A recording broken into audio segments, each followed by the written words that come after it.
So you're a roofing contractor, imagine this. You sign a contract with a homeowner, a property owner, a GC, you have a color chosen for the project, you work with your supplier to get material pricing, you've got your quote, your estimate, you put that in the contract. A week later, the steel market goes way up, and all of a sudden your profitability goes way down. What do you do? How do you prevent that from happening? In today's video, we're gonna talk about how to protect your bids in contracts for long-term profitability.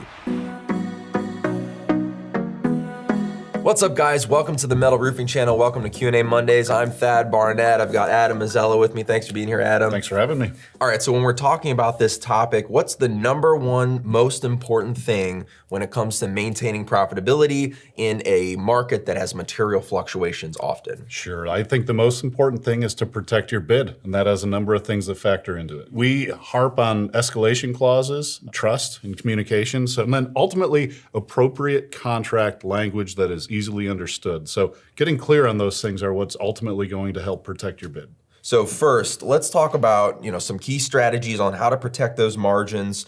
When we're looking ahead, we put videos out about market fluctuations pretty regularly, right? But how far should a contractor be looking ahead, and what should they be paying attention to when it comes to the market and price fluctuations? Sure, so always want to be paying attention to the market. That doesn't mean open up the internet every day and say, what's steel doing today, what's steel doing today? But it really is aligning yourself with people that can provide you the content that are going to say, this is what's happening in the metal world, the steel world. And that's one of our aims is to keep our contractors informed, customers informed, but locking in timeframes with the homeowner on performance expectations. So if you're working with a reputable supplier, they're going to give you some sort of runway before that price increase does hit you. You might not have an expectation to perform for that project for, let's say, 6 months out. You should, as a contractor, be able to go back and say, hey, here's what's going on. Here's a price increase letter from my supplier. Could you pick a color today? Could you decide on what you need? Could we pull the project forward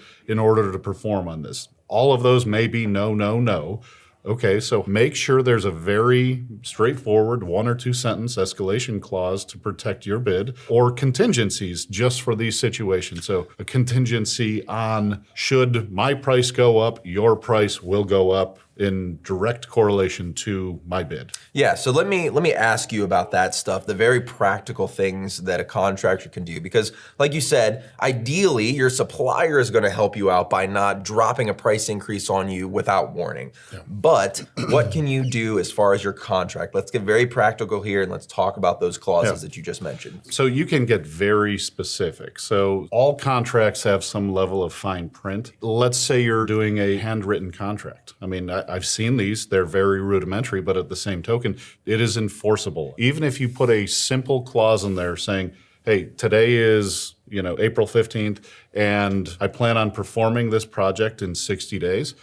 Should there be a price increase between now and when I deploy for the project, I should be able to recoup that price increase. Some of the things that you may want to provide is evidence that there's a price increase. So I can provide my supplier letter saying that there's an increase. Adjacent to that, other products that have significant costs on a roof, your supplier should be able to show that your underlayment went up or your sealants, tapes, clips, screws, etc. went up. Similarly, so let's say a homeowner said, hey, I want a dark bronze roof. Dark bronze is a standard color.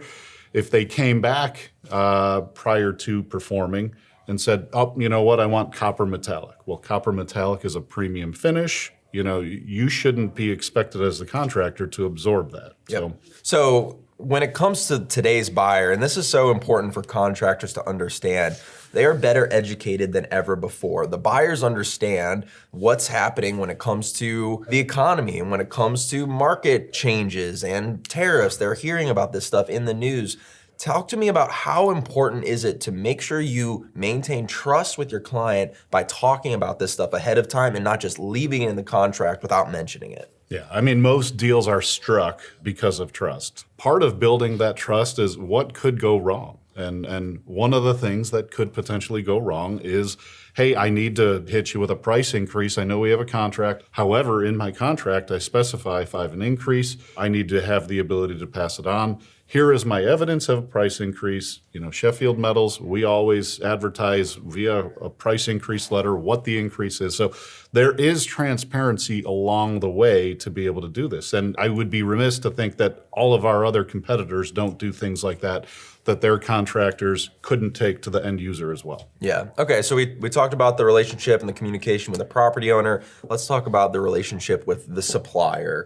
So can you talk to me a little bit about that relationship, and is it important to have multiple suppliers, strong relationships with one supplier? Tell me about that. Sure. That's just another way to protect against price increases. However, if one person is going up because of market conditions, odds are most of them are going to go up. Now, conversely, when prices are going down, that same thing holds true. So talk to me a little bit about, when it comes to the supplier, is it important to give the supplier forewarning if you got large projects coming up? What is that part of the communication? What should that look like? Sure. I mean, we like our customers to engage us. The better the communication the contractor has or our customer has with us, A, we can prepare for it, but B, is it enough volume to justify us giving you even a further deep discount based off the volume that they're looking at buying? Now, there's also a few, I guess I could call them strategies or things that a contractor might try to do based on price trends. What do you recommend when it comes to adjusting lead time or payment schedules or project start date and trying to play with that based on trends? Yeah, so this is one of the things that I've seen contractors really get burned on in the past. So customer says, hey, I've got big project coming up in the summer, let's say a school. They may have bid it, been awarded it in January, February, and they say, I have no opportunity to lock it in.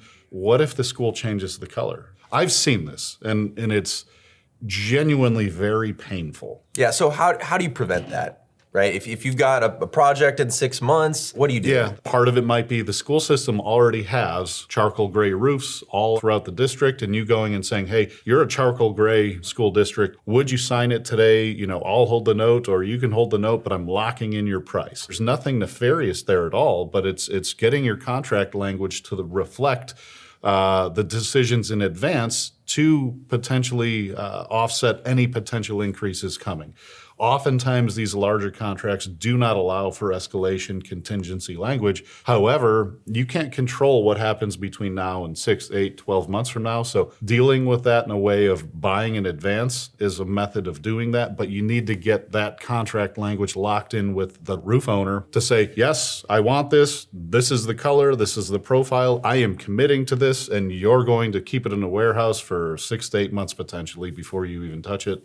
But I secure my pricing. Yeah, so what we're talking about here, I think applies for a variety of situations, not just large or commercial things, right? And it's the concept of pre-purchasing metal versus that just-in-time type inventory. Yeah. Can you talk a little bit more about that? That's more difficult. Let's say you're a stocking regional manufacturer or a roofing wholesaler. I think you keep some level of painted inventory on your floor. That you can play with a little bit. I think from a contractor's perspective, it's going to be really difficult, this buy ahead, unless you know your color and you have it locked in with the end user. If it's not locked in, don't buy it. So somebody may fall in love with like medium bronze and say, I'm medium bronze, and tell their contractor that. And then they get a designer to come out and they say, oh, that's going to clash with your drapes if you go with medium bronze. So let's go with white. Yeah. And you're going, those are apples and oranges. Now I'm stuck with this. Or I'm trying to return my metal that, my supplier's going to say, I'll take it back, but I'm going to charge you a restock fee. So that's difficult, really difficult when you're buying a job by job by job, unless you get colors locked in. The only way you're getting colors locked in is you have a contract, you have signed color chips, and you have kind of commitments on when you're planning on deploying on that project. Otherwise, I think that leaves too much to chance. Yeah, it's literally a gamble if you don't have that established in the contract or bid language. Yes. What else haven't we covered here that you feel like would be good for someone to know? What other mistakes have you seen? And can they get advice from their suppliers when it comes to these types of things? Sure. I've seen some weird stuff, I guess, over the years. It's not just locking in color, but locking in on the panel, because each panel has a different stretch out. So getting caught in that is a potential issue as well. So if somebody says, hey, I need a 16-inch panel, I can be left with the assumption that it's 1.5 inch mechanical, 20-inch coil. They may come back and say, hey, I ordered a 20-inch panel and I'm running 1 3/4 inch. Well, that's going to leave you with a 14-inch panel. that impacts your job cascading down. Your customer may not want a narrow panel like that. So, getting clear on the panel profile selection. We just came out with a profile selection tool, which is really cool, and it'll help you kind of narrow things down a little bit as well. But I've seen that throw projects into flux. And that's just a simple communication thing, right? It's not just calling up your supplier and saying, hey, I need 2,500 square feet of medium bronze 20-inch, right? If you explain a little bit more about your project, our staff is technically trained so that they can help you and make sure that they get you the right amount when you need it. And we've caught stuff for contractors in the past, whether us, individual team members specifically, or if somebody says, hey, take a look at this project and put it through your takeoff software for us. We've said, yeah, this is a great project. It's, 200 squares, it's 412, but you also have this, 10 square area over here that's a 1.5 12. Are you still thinking 1 3/4 snap lock? Because that's not going to work in that section. Yeah. So, and that goes, oh my gosh, you saved the day, or let me go explain this to the architect or the owner and say, 1 3/4 is not going to be adequate at this slope.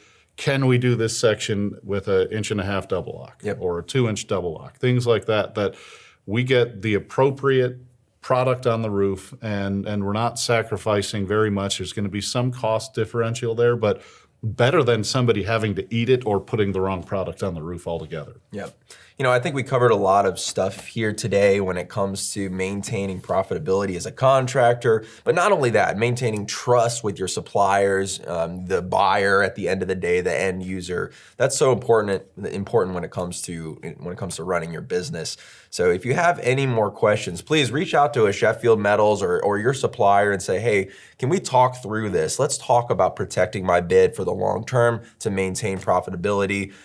We'd be happy to help you there. Comment down below if you have any questions or you'd like us to explore any of these topics further. One other thing that I'd like to ask you guys is if we produce some sample contracts for residential type projects for you to download and kind of use that language, is that something you'd be interested in? Tell me in the comments down below and we'll get to work on that. As always, I'm Barnette. We'll catch you next time.